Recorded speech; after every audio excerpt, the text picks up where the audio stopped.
say? For young people, if this were my last day on earth, I would say to you that you have something to offer. Despite whatever your circumstance was, despite whatever your adversity is right now, there's a greater tomorrow for you, and there's purpose for your life today.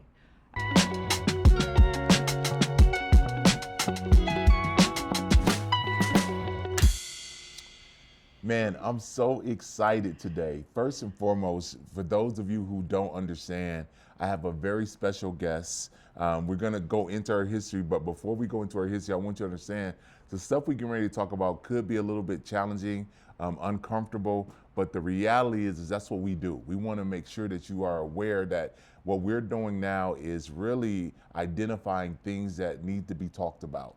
And so this is really about the University of Adversity. And not only that, how we're going to leverage what we talk about will help you grow is what we're, Right. hopefully thinking is going to happen. So Shawn McPherson has been unbelievable. Thank you. And not only that, give us a little bit of background on not only what you've done from an educational perspective, because I know your resume is off the charts, but I want you to just educate people on what you've already done on so many levels, and then we're gonna go into what you're currently doing, Okay. because I think that's important. Then we're gonna go into some other things. Okay. So let me surprise you by my resume. I have a high school diploma. Okay. I am not degreed, but I think that's by God's design Mm-hmm. because He wanted to show folks that He can use even the least of these. Absolutely. I am a grandmother of 16. Uh, Oh, yes. A wife, mother of 6, um, child of God, first and foremost. But I've been blessed to be on the other side of a suicide attempt at 26 to do some great things because in that season is when God showed me what I'm really supposed to be doing here in the earth instead of mimicking what I had seen Sure. in others. The work that I do now is about 20 years in the making Wow. at Zion Institute, and it really is a work that evolved from me understanding that I had a lot to offer as a single mom, coming out of poverty, coming out of divorce, coming out of mental health issues, and evolving into working with moms with children, then working with the fathers of children that were estranged, then working with churches, and then ultimately doing direct service, which is what we do now here on the campus. And just hearing what you're saying, everything that you're doing is so holistic. Like you're really encompassing community Yes. is what you're doing. And so the other thing that sticks out to me, which just from us just connecting is, I love how you said it doesn't really matter what your education is because you were gifted from the beginning. And so I want to, because I got, I can go multiple ways, but I Yeah, really want to yeah. dive in because what you've already done speaks to how focused you are Yeah. and your ability to persevere and overcome adversity. So let's talk a little bit about your perseverance. Just give me a little, like, 'cause like you said, you've already faced some things. I, it is rooted in a mother who woke us up at 2 a.m. Randomly and would say, "Who are you?" And of course, I'm going to say, "Shawn." That's who I am. Sure, Wake me and my sure. siblings up. That was not the answer she was looking for. She was teaching us to say, "I'm a survivor." My mother's background was that she suffered from untreated mental illness, and alcohol was her source of coping. Right, right. And unfortunately, we lost her early. She passed at 47 to colon cancer, and I was 18. But in that season of 0 to 18, just a lot of trauma and crises, and living in a household with mental illness that was untreated. A whole lot of shame associated with that because Yeah, as people of color, you crazy, and what of happens in the house course. stays in the house. So a lot of what went on probably would have landed us in CPS custody. Right, right. But surviving that and having along the way teachers who recognized my human potential took me by the hand and created opportunities for me to do some things educationally. Had it not been for my mother's passing at 18, I probably would have gone to college as planned with the scholarship and all of that. I was the overachieving kid Sure. that wanted to just stay out of the way and not make trouble and make mom happy, make dad happy. Um, but there was a lot of nights with no heat in the winter, Right. a lot of nights with questioning whether we would have a meal. Um, and so that life and that journey on the other side, recognizing that I could come out of poverty. And it took just someone giving me a hand up, not a handout, not showing me Absolutely. how to get into a cycle of welfare, but showing me to use my gifts and talents. That made me feel a responsibility to go back and show others. And that's the work that Zion is about. And so everything that God has blessed me to come through is typically the excuse or the reason or the justification for just staying low, Right. and not Right. walking into our human potential. But I think God used my life story to say, you don't have to stay there. You know, two things that resonate just from us having this conversation. First and foremost, you know, your self value is off the charts. And I can feel your self value. I can tell that you value what you do and your value. Hold on, let me keep going because I got more I want to add. And you value what you're doing at the Zion Institute, meaning it's bigger than you. And so that to me says, you know, and I talk about this all the time, like our hearts and our spirit plays a major role in how we move. And I always, and even when I speak to the students today, it's important for them to understand how they show up, what type of energy they have, and how they show their, you know, people are evaluating you right off the top. Yes. And they don't, and this is the irony of that. And unfortunately, we don't have the ability to really evaluate because that's not our role, but we do it all the time. So I really want you to talk a little bit about two things that continue to stick out for me and gets me excited. One, I want to honor what you've already done. You've already written a couple books, and you know I'll be on it. I want to show, and then I want you guys to take a look at what we have, and then I'm gonna give them to you, and then I'm gonna let you talk, and I'm gonna just let you share your insight for those who are tuning in. Okay, so these are the first two of many. I know that because my assignment is to tell God's story in my life, about being His example of a virtuous woman. Those are the words that the Holy I Spirit love spoke to that. me. So hold on, because you know I got to be real, and I'm gonna have a moment because Okay. we're looking for virtuous women. FYI, I need you to know that if you're tuning in, like we're trying to find where they are. But Yes. keep going. Sorry. Well, we're trying to discover who we are, in not in defense, but in explanation for why we're not yet visible. In that psychiatric unit, I'm angry with God. You Sure. made me stay here. Sure. I've survived this suicide attempt. What am I supposed to do? That was the beginning of my real relationship with God. Yes. And in that, I needed to tell His story in my life. And so I took the journal that I had started writing to my children. I planned my suicide a year before and started writing to explain to my children why and what, and Sure. things they had seen Sure. and didn't understand. And so that's where Journey to Virtuous comes from. Wow. It is the autobiographical story. Anything that has a statute of limitations is not in it. Gotcha. Gotcha. until I can't get in trouble. No, that's But good. nevertheless, that's what this story is, and it really is showing not just ladies but men, the impact of how we love or don't love one another.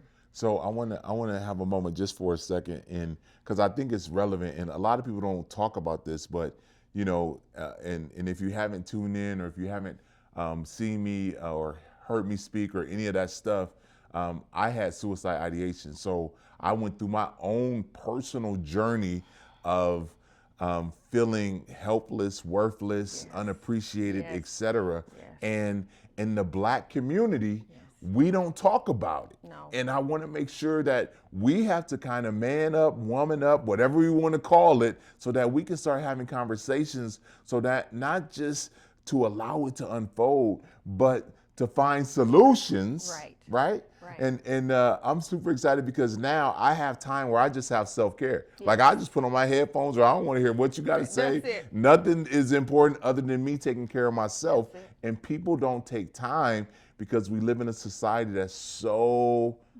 okay. Yeah. All right, go But ahead. you know what? I think the fact that you and I are willing to be transparent enough Right. to talk about that we've had that as a part of our journey is going to give other people permission to talk about it too. Because Absolutely. we have to put on the mask and pretend to be tough and pretend to be okay. And those journeys sometimes can be so extreme that people don't know we're hurting. Right. And so during my season of suicide and depression and all of that, everyone actually thought my ex-husband tried to kill me. They didn't believe it was me that tried to do it because they were so used to the perfect Shawn, the Pollyanna, Gotcha. overperforming person Gotcha. at work, and they were like, she couldn't have done that. Sure. But it was me.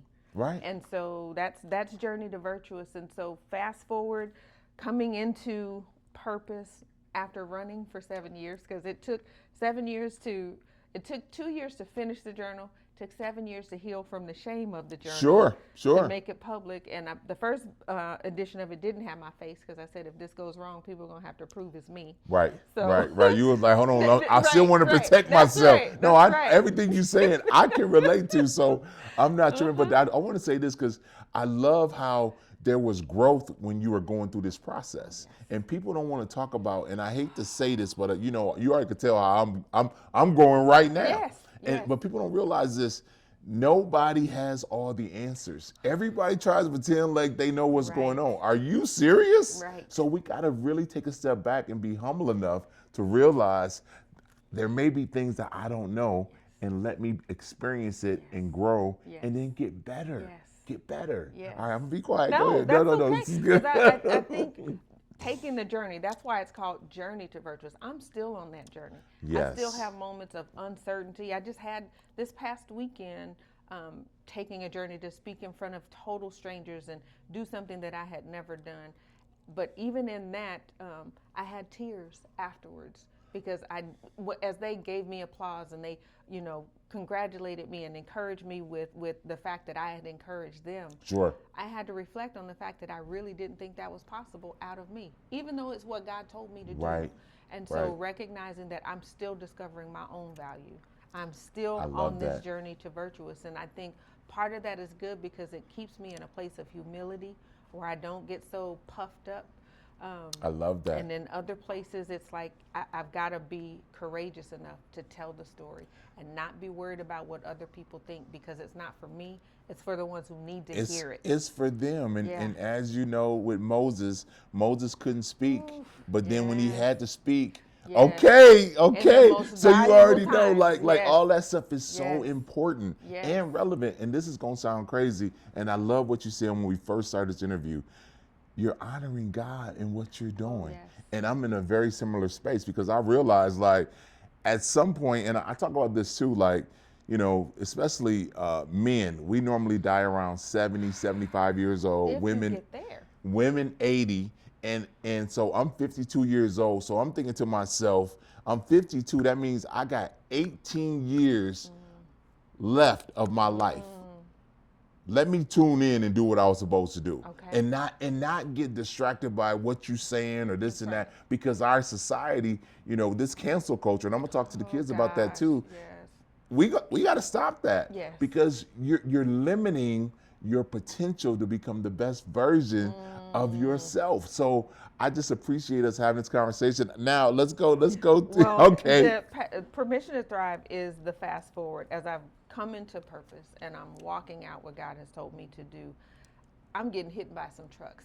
Life is hard. I'm learning trial by fire. I call it Hard Knock University. Man. The most expensive tuition you will ever pay. Oh, yeah. But Permission to Thrive is me sharing some of the stories and some of the experiences that I've had, but mostly for women. Women who've been called to do something greater than what they imagined, especially in the body of Christ and in the world of faith, where traditionally we've been told to be quiet. Right. But when we're called to have those Esther moments, that's what I call them, those moments where we are strategically positioned to speak into the ear of somebody that has influence or been given influence to impact generations, to impact lives beyond who we know. And those moments of reflection, and then giving the women some pages to reflect on when they've had those similar encounters and what did they do about it, or what are they committing to do about it differently now that they know it's really an assignment that's on their life. It's not just a coincidence. It's so much bigger than that. Yes. Two things, and obviously, I'm very familiar with the Bible, so I know the book of Esther doesn't mention God one time. And people don't realize, like, a lot of it is, what are you being called to do? You know what I'm saying? But then on the other side of that, especially if you have been minimized, taken advantage of, people pleasing, Okay, I'm Yes, just yes, hey. guilty. Well, I already know. I already Yes. know because those are things that we had to face so we could grow. Yes. And it's hard to do that because that requires you to be alone and be in hermit mode and really kind of tune in to who you are. Yeah. Now, I want to shift a little bit because I'm just excited that we having this conversation. But I want you to talk a little bit about you're doing some phenomenal stuff Thank you. right now. Thank you. What do you see moving forward? What's the vision? What do you see unfolding? And I think that's important because this would be an opportunity for you to put it out in the universe, regardless of the political people who are holding you back and talking crazy. And I mean, they don't Yeah. really matter. And No. you already Right. tell Right. Yeah. that doesn't Right. impact. And so you got to think about put it out so that the people who need to hear it can Right. hear you say it, and then they can come support you if Okay. it need. Okay, let's Okay. get it. Let's get it. I'm gonna lead For in. those of you who want to know, we do a work called Zion Institute, and we have a campus in South Phoenix, Arizona, that is called The Well. It is where community is being met at its point of need. And so The Well is a home for all the businesses that we've incubated. We Okay. make space for those businesses that are solutions for this community. Okay. And the idea is that we're creating an ecosystem and building the community from the inside out. Invaluable. Yes. I know. Yes. Yes. That's invaluable. Yes. 'Cause the Keep work going. has Sorry, to I be- don't want. No, it's okay. I want to interrupt you. I can get crazy. Well, the work has to be sustainable, and so Zion is a nonprofit.